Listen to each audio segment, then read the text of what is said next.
इस वक्त CC number 15 Chaudhary Humayun Yusuf के डेरे पर मौजूद हूँ। इस वक्त यहाँ से सैकड़ों कारकुन मुस्लिम लीग नून के और काफ़िलों का बसों का काफ़िला रवाना हो रहा है। इस वक्त मेरे साथ चौधरी हुमायूं यूसुफ साहब मौजूद है। आइए हम इनसे जानते हैं जो मियां नवाज शरीफ के इस्तकबाल के लिए पहुँच रहे राजा रियाज की क़यादत में। जी जनाब। अस्सलाम वालेकुम जी, Humayun Yusuf vice chairman CC 15 121 गोखवाल।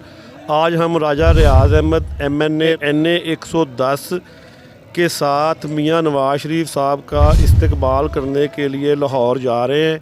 हम राजा रियाज अहमद साहब के साथ हैं, उनके काफ़िले के साथ गटवाला से हमने साथ शिरकत करनी है। अल्हम्दुलिल्लाह हम इंशाल्लाह ज़ोरों शोर से मियां नवाज शरीफ साहब का इस्तकबाल करने के लिए जा रहे हैं और हम राजा साहब के साथ हैं। जी, ऐसा है कि हम राजा रियाज साहब की क़यादत में अल्हम्दुलिल्लाह उनके साथ शाना बशाना चलेंगे। राजा रियाज साहब किसी भी पार्टी में चले जाएं, हमें किसी पार्टी से कोई सरोकार नहीं है। हम जानते हैं जस्ट राजा साहब जो है एक ब्रांड है। अल्लाह ताला उनको ज़िंदगी दे, सियासत में उनको और इज़्ज़त दे।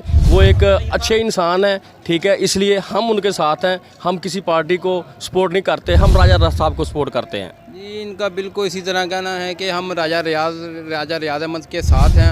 अब वो ब्रांड है, हम उनके साथ ही हैं। वो किसी पार्टी में ही चले जाएं, हम उनके साथ ही रहेंगे। उनकी क़यादत में उनकी जिसको वो चाहेंगे, जिसको कहेंगे उसको ही वोट देंगे। जी, कैमरामैन टीम के साथ शहबाज कमर Manas, news home TV, Faisalabad.